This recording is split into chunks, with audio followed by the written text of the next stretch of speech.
उस संविधान पर एक पाखंडी, एक दुर्दांत, कुत्सित मानसिकता से ग्रसित एक व्यक्ति जो पता नहीं पढ़ा लिखा है या नहीं है, जिसने संविधान को पढ़ा है या नहीं पढ़ा है, वो संविधान को कह रहा है कि पुराना हो चुका है। बुद्धं शरणं गच्छामि। जय भीम, जोहार भाई।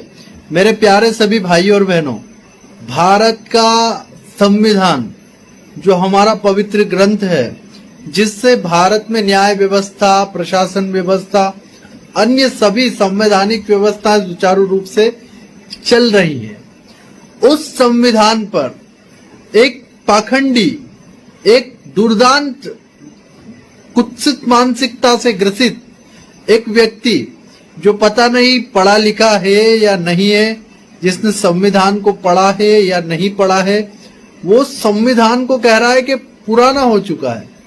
यह संविधान रोजी रोटी और न्याय नहीं दे पा रहा। यह बोलने के लिए जो तुम्हें स्वतंत्रता मिली है ना, यह भी संविधान से मिली है। पहले पढ़ो।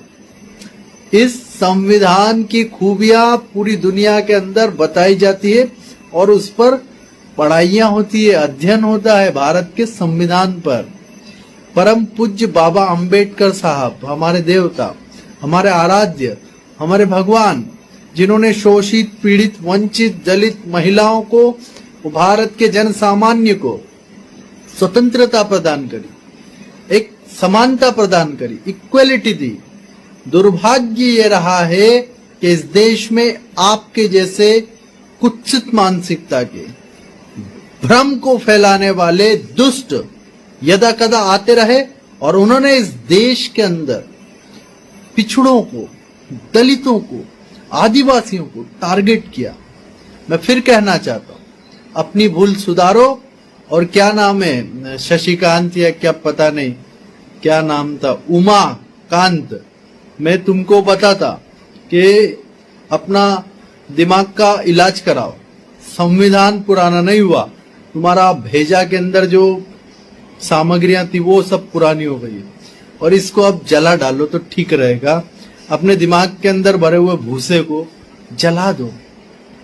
प्रेम, समरसता और समन्वय, समानता भारत का संविधान देता है।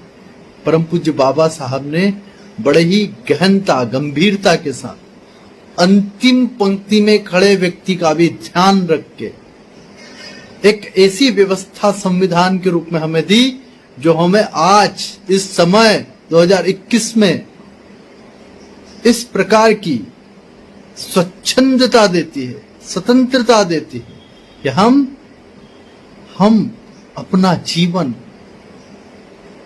उन्नति की ओर, विकास की ओर, प्रगति की ओर ले जा सकते हैं। वरना सदियों से हमारे लिए तो बेड़ियां, सदियों से हमारे लिए बैरिकेड्स बनाए रखे थे। सदियों से हमारे लिए एक ऐसे स्थान रिजर्व कर दिए गए थे जिनमें हम रच के, बस के मिट गए थे। तो ऐसा संविधान जो भारत के अंतिम व्यक्ति को, आदिवासियों को, दलितों को, महिलाओं को, पिछड़ों को सम्मान के साथ समानता प्रदान करता है, उस संविधान के बारे में दोबारा बोलने से पहले 1000 बार सोचना। और ये अभी जो तुमने क्या स्लोगन लिखवाए दीवालों पर, ये हटवा लो, वरना वो तो हम हटा देंगे।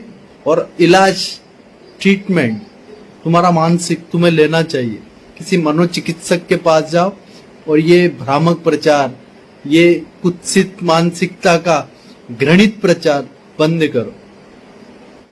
इस प्रकार का विचार लोगों के मन के अंदर पैदा मत करो और संविधान के प्रति थोड़ा भी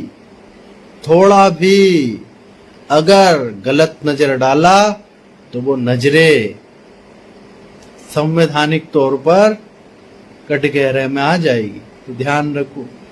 क्या नाम है तुम्हारा? शशिकांत, उमाकांत, पता नहीं कहां से आते हो, कहां से पढ़ लिख कर आते हो, कौन है तुम्हारा ये गुरु, कौन तुमको ये ऐसा ज्ञान दे के जाता है?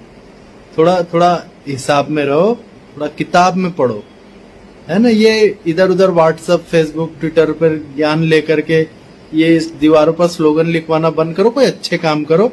दलितों का उत्थान में, उन्मूलन में, आदिवासियों के उत्थान उन्मूलन में आकर के थोड़ा काम करो। उनको पाखंड में, अंधविश्वास में डालने की कोशिश मत करो। अब इस देश का अंतिम व्यक्ति भी जाग चुका है। तुम जैसे दुष्ट कुत्सित मानसिकता के लोगों के भ्रम में नहीं आएगा। भारत माता की जय। जय भीम, जोहार।